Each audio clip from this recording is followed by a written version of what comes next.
Dear children, come back to civics.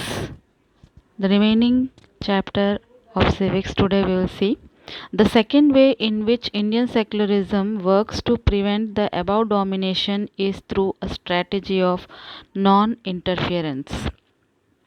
This means that in order to respect the sentiment of all religions and not interfere with religious practices, the state makes certain exceptions for particular religious communities. So, here we are understanding three main objectives of secular state. That is, first, one religious community does not dominate the other. Second, some members do not dominate other members of the same religious community. Third is the state does not enforce any particular religion nor take away the religious freedom of individual. These are the three objectives of a secular state we have to understand. Now here one storyboard is given. Let us see what is given in this storyboard. Here we can see two friends who have recently brought scooters are meeting to go for a ride together. First person: hey, I hope you have a helmet. You know, the law in Delhi requires that you wear one. Why aren't you wearing a helmet? Does you want to be fined? Said the Hindu person.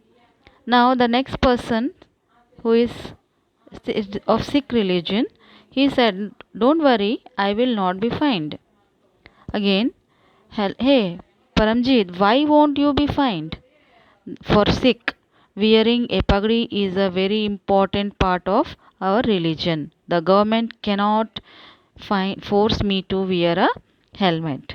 So, here in the above storyboard, Paramjit, the Sikh youth, does not have to wear a helmet.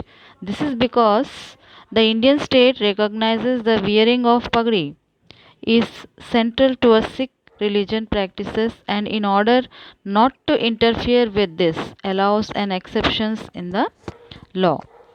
Now, the third way in which Indian secularism works to prevent domination listed earlier is through a strategy of intervention. You read earlier in this chapter about untouchability. This is good example where members of the same religion, that is Hindus, upper caste and lower caste.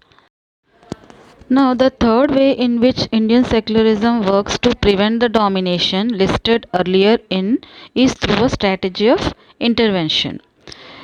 We have already read in this chapter about untouchability, which is a good example where members of the same religion, upper caste Hindus, dominate other members, some lower caste within it.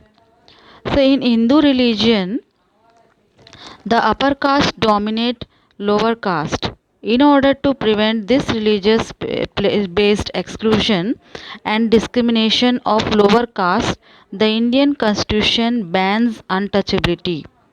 In this instance, the state is intervening in religion in order to end a social practice that it believes discriminates and excludes, and that violates the fundamental rights of lower caste who are citizens of this country. The intervention of state can also be in the form of support. The Indian Constitution grants the right to religious communities to set up their own schools and colleges. It also gives them financial aid on a non-preferential basis. Now, in what way is Indian secularism different from that of other democratic countries? Let us see. First, let us see the example of US Constitution. The amendment of US Constitution prohibits the legislature from making laws respecting an establishment of religion or that prohibit the free exercise of religion. Here, the establishment word means is that the legislature cannot declare any religion as the official religion, nor can they give preference to one religion. In the USA, the separation between the state and religion means that neither the state nor religion can interfere in the affairs of one another. There is one significant way in which Indian secularism differs from dominant understanding of secularism as practiced in the United States of America. This is because, unlike the strict separation between religion and the state in American secularism, in Indian secularism, the state can interfere in religious affairs. In Indian constitution, intervened in Hindu religious practices.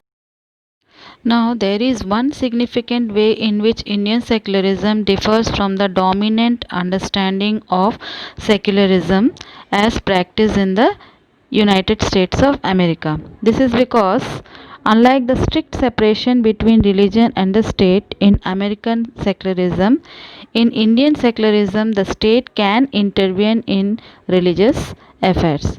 Now, let me make you understand how Indian state keeps away from religion because major religious group has access to state if major religious group has access to state power, then it could be easily applicable the power and financial resources against the person of other religion.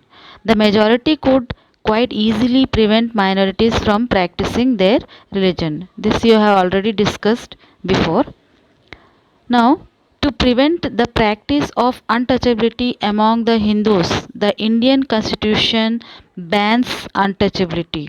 In this case, the state is intervening in religion in order to end a social practice that it believes discrimination and excludes and that violates the fundamental rights of lower caste which are citizens of the country. So in this way, the Indian state is secular and work in various ways to prevent religious domination.